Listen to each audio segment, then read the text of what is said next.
There's a child born to parents who have been poor for generations, not allowed to educate themselves or their children. There's another child born to some parents but left with none, thrown in a dumpster or left in a park to die or survive on its own. No idea where to get food from or even how to get food. Nowhere to go and no one to love him or her. It would be natural to think that both these children deserve sympathy and affirmative action in some form. However, through its long existence, the Planning Commission did not think so. As a result, in the above example, the first child gets benefited under government schemes to go to school and college, hostels, reservations, loans, and even sponsorship for studies abroad. The second child? Well, if he or she is lucky enough to be in the 0.5% of all the orphans that get to, through a rare concessions of events, reach an orphanage. Then the child has access to some food, limited education, and then at age 18 is shunted out to brave the streets again.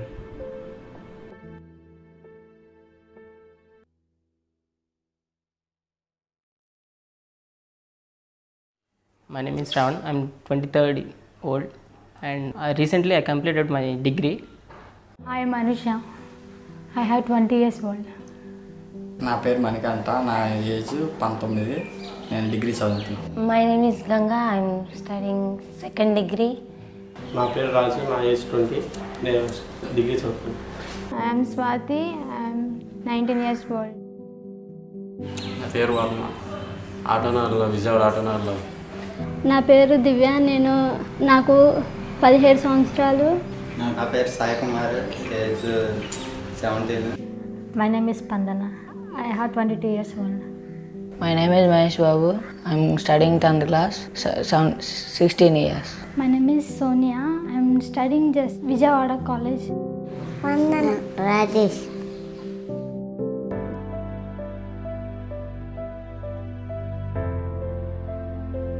Why do such little numbers reach orphanages? The answer is simple. Because there is little infrastructure or for these orphan students. 1 in 5 districts in the country does not have even single orphanage, and majority districts does not have the minimum 3 orphanage needed. 1 for children of less than 6 years of age and 1 each for boys and girls of age 6 to 18 years respectively. Orphans and vulnerable children do not even have separate legislation in India.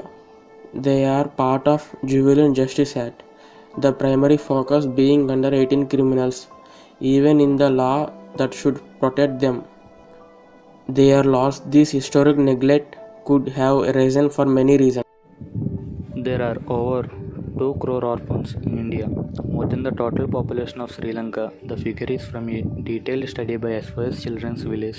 The Childline Portal of the government states that UNICEF estimates that there are 25 million orphan children in India in 2007, and another study estimates that there are about 44 million destitute children and over 12 million orphan and abandoned children in India.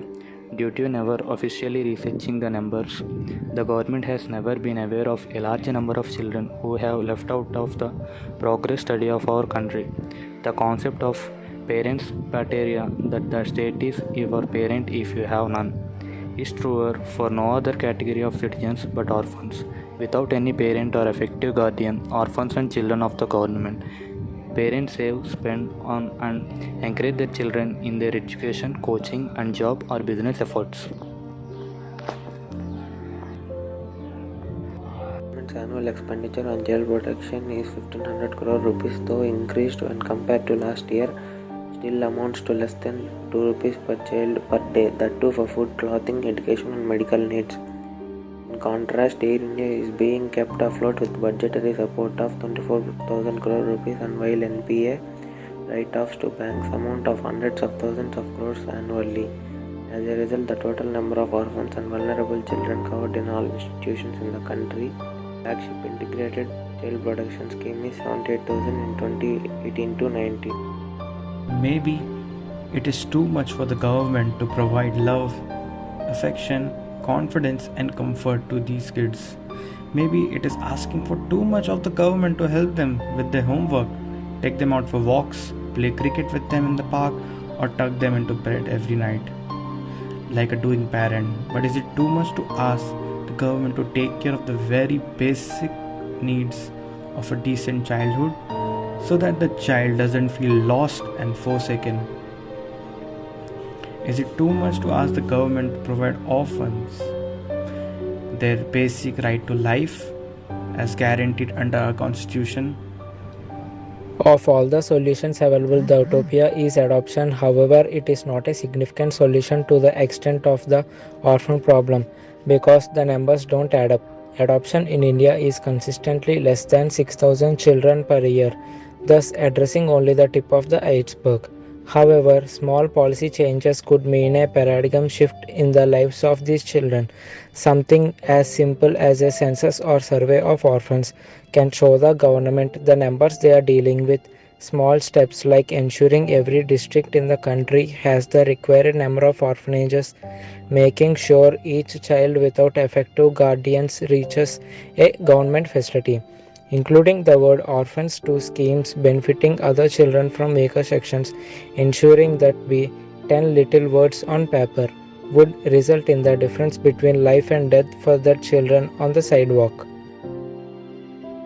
The Indian Constitution has been kind. The body of law has been generous in taking care of those left behind, and where it has lacked, a human society has tried to pick up the slack. But for 70 years too long, we have forgotten about the children that we see every day but don't hear or think about.